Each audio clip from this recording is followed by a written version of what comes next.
Hello, my name is Arthur, and in this video we're going to address the player's animations and the speed of those animations. So idle is fine the way that it is. Land, I think that it's fine the way that it is as well. It perhaps is a little bit slow, but that one's kind of subjective. Now jump, we determined, is going too slowly. And then we have walk. It's at 25 frames per second, and it's going a little bit fast. So let's look at land first. It's at 10 frames per second. So we can speed that up. We can just select the frames of the animation, edit, scale the selection. If we wanted to double that speed, we would scale it to 0.5. And that should bring it up to 20 frames per second.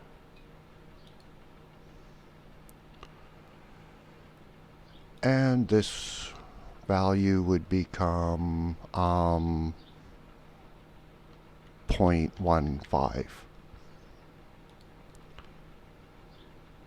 And that would speed them up. Oh, that was the wrong animation.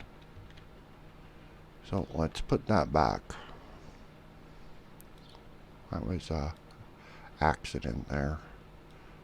So we want to do that to jump. Edit. And I just used Control Z to undo that mistake. So we'll scale selection to 0.5. OK. And then 1/2 of 0.6 is 0.3. So that'll speed up his jump animation.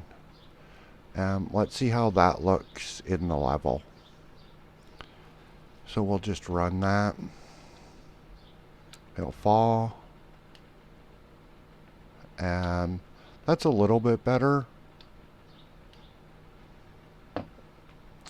but could probably still stand a little bit of tweaking.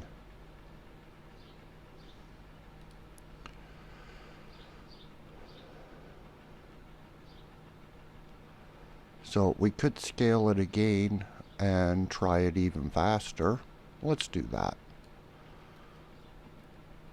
So from 0.3, let's try scaling it in half again. We'll change this value to 1.15.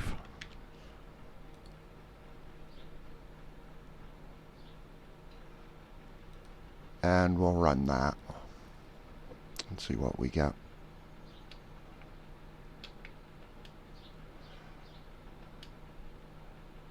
That's a little bit better. So I'm going to call that good.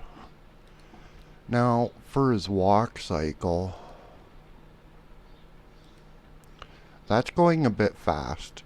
And I would guess that we'd want to change that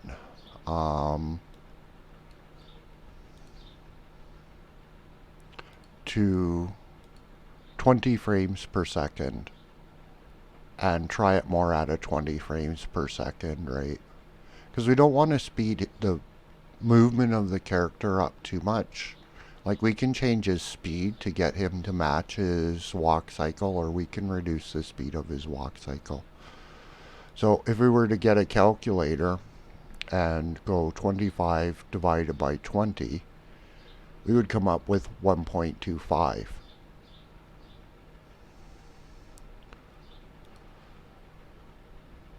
So if we select this, and we go edit, scale selection, and enter the value 1.25, OK.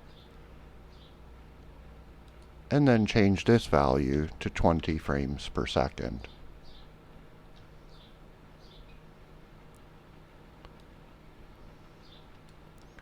we'll need to increase this because there's still 20 frames.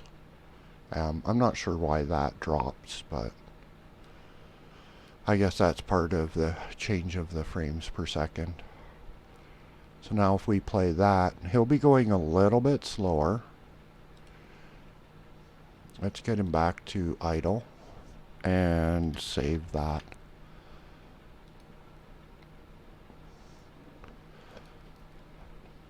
And of course the other option is to be making new sprite sheet, which there's a lot of merit to doing that. It's a little bit time consuming to rebuild animations and stuff, but it's kind of worth the effort because that's how you learn how to do it. Now I'm going to call that animation good.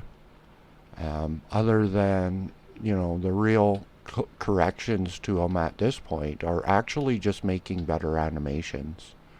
Because his walk cycle could be better. He could have a little bit of upper body movement, like his spine could have been rotated to make his shoulders move and stuff like that. Also, like, the other benefit of the willingness to remake a sprite sheet is his head didn't come across that great. Like, the mouth doesn't show, the eye is a bit small. So there's reason to want to go back and look at the actual sheet for the animation and do the work to do that. So let's check on time here. We're at 6 minutes. So some other things that can stand being done here is, one is he needs a camera. So we'll give him his camera. Camera 2D. We'll set the camera to current. And we'll enable smoothing.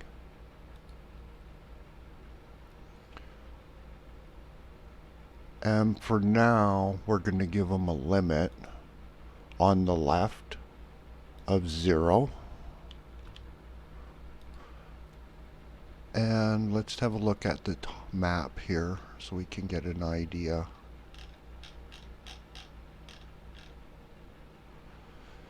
We'll set a limit on the bottom for 600.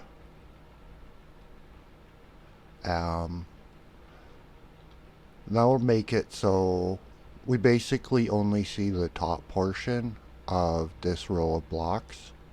We could set it to 625. Okay, let's go 625 and try that. So on the bottom, we'll give it a limit of 625. And then we'll have a look at what action we get out of that.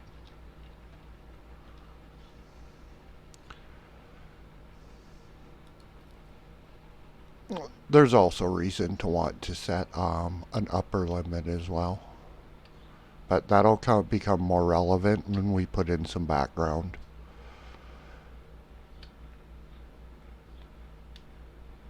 So now he won't be able to go past here, and a limit on this side would probably be set by the level. So if a level was shorter in length, it could carry or pass that variable to the player, and we could probably set that limit from the player. So the next thing that our player needs is a HUD. We don't have anything to keep track of. Like, there's no way to die, there's no pickups to pick up, there's nothing to get a score from. But a HUD is probably the next and last aspect of the character. So we don't really have enough time to make a HUD. So yeah, what we're going to need to find is a font. And for fonts, I have one already available that I use. It's something that I got off of the internet, and I believe is in the open font license. So I can just copy this font out of here, drop it into here. So that's what we're going to need for the next video, is to have come up with a font. And we want to pay attention to the license of our font. Now, I'm on Linux, so I believe that any font in my system is going to fall in the same category as open font. I think that all of the fonts in Linux are open font, but I'm not actually certain on that. So this is the one I'm going to use. It should be good, and in the next video we'll come back and we'll start with a heads up display. And until then, take care.